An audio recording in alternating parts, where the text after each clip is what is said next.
আমাদের জীবনটা এমন, এই যে আমাদের আব্বা আম্মা নাটাইটা ধরে রাখে না, টিচাররা নাটাইটা ধরে রাখে না, যাতে করে আমরা একটা balance and responsible life lead করতে পারি। যখনই আমাদের কাছে মনে হবে তারা আমাদেরকে কেন এত শাসন করে, এটা বাদ দিয়ে দিই। আমাদের মা বাবা কেন শাসন করে, এটা বাদ দিয়ে দেই। তাইলে দেখো তুমি তো উপরে উঠতেই পারবে না, বরং দিকভ্রান্ত হয়ে তোমরা নিচে পড়ে যাইতে হবে। তুমি দেখো তোমার আশেপাশে অনেক বন্ধু বান্ধব আছে, বাপ মার শাসন মানে নাই, টিচারের শাসন মানে নাই, এখন তার নেতার পিছনে ঘুরতে হয় কি না? আছে না এরকম? তোমাদের বন্ধু বান্ধবের মধ্যেও তুমি দেখবে এরকম, বাপ মার শাসন মানে নাই, টিচারের শাসন মানে নাই, এখন দিন শেষেতে সে এখন দিকভ্রান্ত পথিকের মতো ঘুরতেছে। সুতরাং এই শাসন আমাদের জীবনে খুবই দরকার, টিচারদের শাসন খুবই দরকার, মা বাবার শাসন খুবই দরকার। এজন্য তোমাদের কাছে রিকোয়েস্ট থাকবে, এই শাসনগুলোকে তোমরা মিস করবা কিছুদিন পরে। তোমাদের এখানে কি সবাই এই এসএসসি পরীক্ষার্থী? সবাই এসএসসি পরীক্ষার্থী? কারা কারা এসএসসি পরীক্ষার্থী? Kindly please raise your hand. ও তোমরা এসএসসি পরীক্ষার্থী, রাইট? ওকে।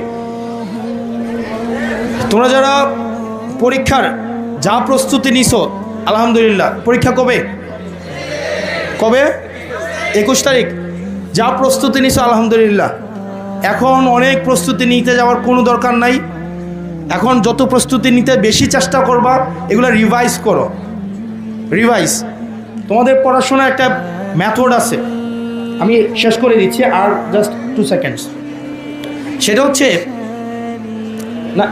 না ওইদিকে আর না যাই, শেষ করে দিই, কারণ আরেকটা প্রোগ্রাম অলরেডি 11:50 বাজে, এখানে গরম অনেক। যাই হোক, তোমরা ভালো থেকো, সুস্থ থেকো, পড়াশোনার মধ্যে থেকো। আর যার পড়াশোনা করতে ভাল লাগে না, পড়াশোনা ভাল না লাগা কোনো অপরাধ না। পড়াশোনা যাদের ভালো লাগে না, এটা না করা কোনো অপরাধ না। তোমাদের যেটা করতে ভালো লাগে তোমরা সেটা করো। যদি মনে হয় তোমরা বিদেশে যাবা, তাহলে বিদেশে যাও। ক্রিয়েটিভ কিছু করতে মন চাই, তাহলে ক্রিয়েটিভ কিছু করো। যেটা করে তোমরা আনন্দ পাও এবং প্রোডাক্টিভ, তোমরা এই জায়গায় সময় দাও। তোমরা ভালো থেকো।